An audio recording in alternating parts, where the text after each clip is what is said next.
Telecom operator Vodafone idea की एक बड़ी मुश्किल हल होती दिखाई दे रही है। पैसे की किल्लत के दौर में कंपनी को सपोर्ट देने के लिए इन्वेस्टर्स आगे आए हैं। वोडाफोन आइडिया यानी वीआई के प्रमोटर आदित्य बिरला ग्रुप की बातचीत अमेरिकी रिटेल कंपनी अमेजॉन और कई दूसरे इन्वेस्टर्स के साथ हो रही है। ये इन्वेस्टर वीआई में करीब 20,000 करोड़ रुपए लगा सकते हैं।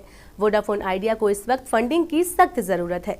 जल्द ही 5G की नीलामी होने वाली है और इन्वेस्टर्स से मिलने वाली पूंजी का एक बड़ा हिस्सा इसी काम में आने वाला है। इसके अलावा टेलीकॉम ऑपरेटर को इन सर्विस को जल्द से जल्द शुरू करने के लिए भी पूंजी लगानी होगी। ये पैसा 5G इंफ्रास्ट्रक्चर, गियर जैसे इक्विपमेंट पर खर्च होगा। खबरों के मुताबिक अमेजॉन के अलावा Aditya Birla group private equity investor के साथ भी बातचीत कर रहा है। ये ऐसे पीई इन्वेस्टर्स हैं जो कि देश में टेलीकॉम सेक्टर में निवेश करना चाहते हैं। बताया जा रहा है कि नए इन्वेस्टर्स को लेकर जल्द ही कोई न कोई ऐलान हो सकता है।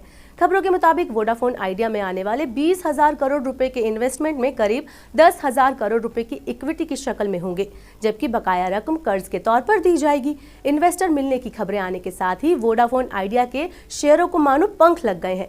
मंगलवार दोपहर करीब 1 बजे वोडाफोन आइडिया के शेयर 5.91% चढ़कर 9.85 रुपए पर कारोबार कर रहे थे। माना जा रहा है कि नए इन्वेस्टर्स ने कंपनी में बकाया के बदले सरकार के लिए गए स्टेक को लेकर सवाल किए हैं। कंपनी ने फैसला किया है कि उनके इंटरेस्ट को इक्विटी में तब्दील करने के नेट प्रेजेंट वैल्यू यानी कि एनपीवी कैलकुलेट करने की तारीख 1 जनवरी होगी। वोडाफोन आइडिया के स्पेक्ट्रम पर एजीआर का एनपीवी 16,130 करोड़ रुपए बैठता है। इस बकाया के बदले सरकार को वोडाफोन में 33% स्टेक मिल रहे हैं। पैसों की भारी किल्लत से जूझ रही वोडाफोन आइडिया को बचाने के लिए सरकार और कंपनी के प्रमोटर्स दोनों लगे हुए हैं। इसी साल मार्च में टेलीकॉम डिपार्टमेंट ने पिछले स्पेक्ट्रम ऑक्शन के लिए कंपनी की दी गई बैंक गारंटी वापस करने के निर्देश जारी किए थे। अब तक 16,000 करोड़ की बैंक गारंटी कंपनी को वापस की जा चुकी है और एक बड़ी मदद साबित हुई है। कंपनी के दोनों प्रमोटर आदित्य बिरला ग्रुप और वोडाफोन पीएलसी ने हाल ही में प्रेफरेंशियल इक्विटी के तौर पर 4500 करोड़ रुपए डाले हैं। इस सौदे में प्रमोटरों को 13.3 रुपए प्रति इक्विटी शेयर के तौर पर शेयर जारी किए गए थे।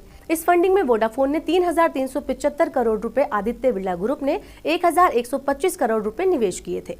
खैर, अब अगर अमेजॉन और दूसरे पीई इन्वेस्टर्स वोडाफोन में पैसे लगाते हैं तो निश्चित तौर पर कंपनी को जियो और एयरटेल के साथ प्रतिस्पर्धा करने का एक बड़ा मौका मिलेगा। साथ ही कंपनी 5G लॉन्चिंग की दिशा में भी तेजी से कदम बढ़ा पाएगी। हमारे YouTube चैनल को जरूर सब्सक्राइब करें। इंस्टेंट नोटिफिकेशन पाने के लिए बेल आइकन को जरूर दबाएं।